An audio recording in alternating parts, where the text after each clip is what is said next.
नमस्कार बच्चों, बीए तृतीय वर्ष के विद्यार्थियों का और एमए के विद्यार्थियों का स्वागत है। बच्चों, हमने पूर्व वीडियो के अंदर प्रगतिवाद की जो मुख्य प्रवृत्तियां हैं उस पर विचार कर रहे थे। अब इसका जो शेष भाग है उस पर अब विचार करेंगे। हम 9वें बिंदु को कर रहे थे नारी चरित्र चित्रण।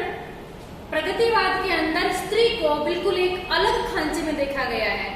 उसको जो बना बनाया जो खांचा था, केवल उसके रूप सौंदर्य, उसके तीखे नैन नक्श, केवल उसी पर ही केंद्रित था नारी का जो चित्रण था, क्योंकि वो एक भोग की वस्तु थी। रीतिकाल में, आधुनिक काल में उसका स्वरूप बदला है। उसकी जो स्थिति है वो उच्च हुई, कवियों की नजरों में भी और समाज की नजरों में भी। ऐसे में स्त्री का जो चित्रण हुआ प्रगतिवाद के अंदर, वो था केवल रूप सौंदर्य नहीं, वहां वो मजदूरी के रूप में काम कर रही है या खेतों में काम कर रही है, किसान के रूप में काम कर रही है, तो उसके उस पसीने के सौंदर्य का चित्रण जो है वो प्रगतिवाद के अंदर आया है। और इस युग के कवियों का मानना था कि मुक्त करो नारी की इस छवि को और उसको बिल्कुल जैसी है वैसा ही प्रदर्शित किया जाए। अगली विशेषता है प्रगतिवाद की यथार्थवादी चित्रण। बच्चों, यथार्थ कहते हैं वास्तविकता को, जो जैसा है उसका वैसा ही चित्रण यथार्थ कहलाता है, और जो जैसा होना चाहिए जब हम उसका निरूपण करते हैं तब वो आदर्शवाद कहलाता है।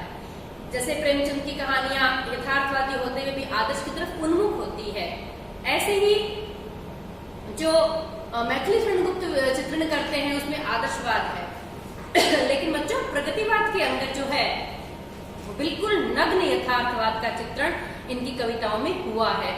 गरीब है तो वो कैसा है, कैसी जिंदगी बसर कर रहा है, कितनी मजबूरियां हैं उसकी, कैसी भाषा है, उन सबका बिल्कुल खुलकर वर्णन हुआ है।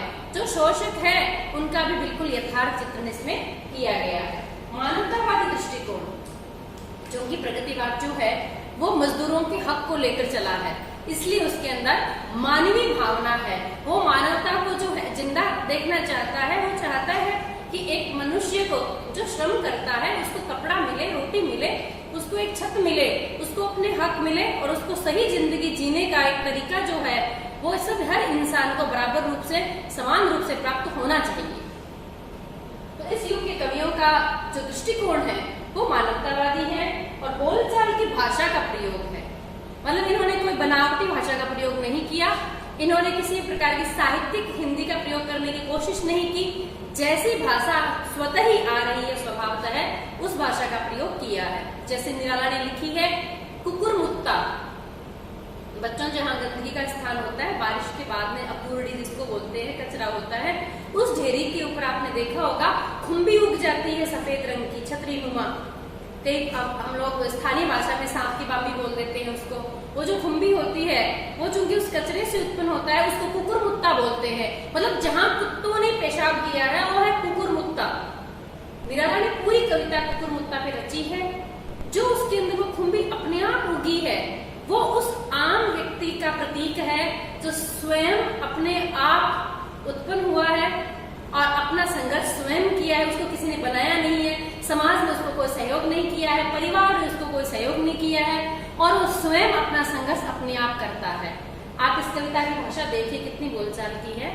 अबे सुन बे गुलाब, वो कुकुरमुत्ता कह रहा है गुलाब के पौधे को, जो किसी अमीर के घर में लाया गया है, बगीचे में कहीं बाहर से मंगवाया गया है, उसके लिए माली रखा गया है, उसमें खाद पानी दी गई है। मतलब वो तो उस अमीर और पूंजीपति वर्ग का प्रतीक है जिसको पोषित किया जाता है, और ये बिल्कुल निम्न वर्ग का प्रतीक है जो स्वतः संघर्ष करता हुआ अपने जीवन को जीता है। तो ये कुकुरमुत्ता कह रहा है कि अबे सुन बे गुलाब, पाई तूने खुशबू रंगो आब। मतलब ये जो चमक, ये रंग और ये जो खुशबू तूने प्राप्त की है ना, ठीक है, मेरे पास ये सब चीजें नहीं है। पाई तूने खुशबू रंगो आब, खून चूसा खाद का तूने ओ असिस्ट, डाल पे इतरा रहा कैपिटलिस्ट। कैपिटलिस्ट पूंजीपति। तो यहाँ देखिए बिल्कुल बोलचाल की भाषा का प्रयोग हुआ है। काफी लंबी ये कविता है, आप जरूर पढ़िएगा ताकि आपके दिमाग में प्रगतिवाद की विशेषता एकदम क्लियर हो जाएगी। बच्चों, बोलचाल की भाषा के साथ मुक्तक काव्य जो है वो रचा गया था प्रगतिवाद में। किसी प्रकार का प्रबंध काव्य की कोई रचना इस युग में नहीं हुई। और अंतिम विशेषता है नवीन विषयों का समावेश। बच्चों नवीनता नित नहीं रहती है। रीतिकाल के जो विषय थे वो भारतंड युग में नहीं रहे, भारतंड युग में जो नए विषय आए द्विवेदी युग में और नए आए, और जो जो युग बदलता है, समय बदलता है, स्थितियां बदलती है, आवश्यकताएं बदलती है, विचारधाराएं बदलती है, तो इसमें भी जो नवीन विषय है उनका समावेश किया गया। वही नग्न यथार्थवाद का समावेश है, स्त्री का अलग रूप का समावेश है, मजदूरों का चित्रण है, इन सब चीजों का समावेश हुआ। इस युग के जो प्रमुख कवि है बच्चों वो है सुमित्रानंदन पंत, जिन्होंने लिखी ग्राम्या, भारत माता ग्रामवासिनी, और निराला ने लिखी कुकुरमुत्ता, और दिनकर हुए बहुत प्रमुख कवि प्रगतिवाद के, जैसे मैंने आपको बताया कि इनकी कविता से भी आपको इस प्रगतिवाद को समझने में आपको सहायता मिलेगी। एक मजदूरी का चित्रण कर रहे हैं। पड़ रही कड़ाके की सर्दी, ठंडा है मास दिसंबर का, चल रही पवन है सनन सनन, चू रहा कलेजा अंबर का, धरती ठरती है पैर तले, ऊपर से झरता है अंबर, इस हाड़ कांपती सर्दी में नंगे पैरों भागे पथ पर, ये कौन सिहरती जाती है, ये कौन ठहरती जाती है, भूखे भारत की प्रतिमा सी ये कौन ठिठुरती जाती है, ये भारत की मजदूरी है, सांपों को दूध पिलाती है, पेट काट निज शिशुओं का शोषण के दीप जलाती है।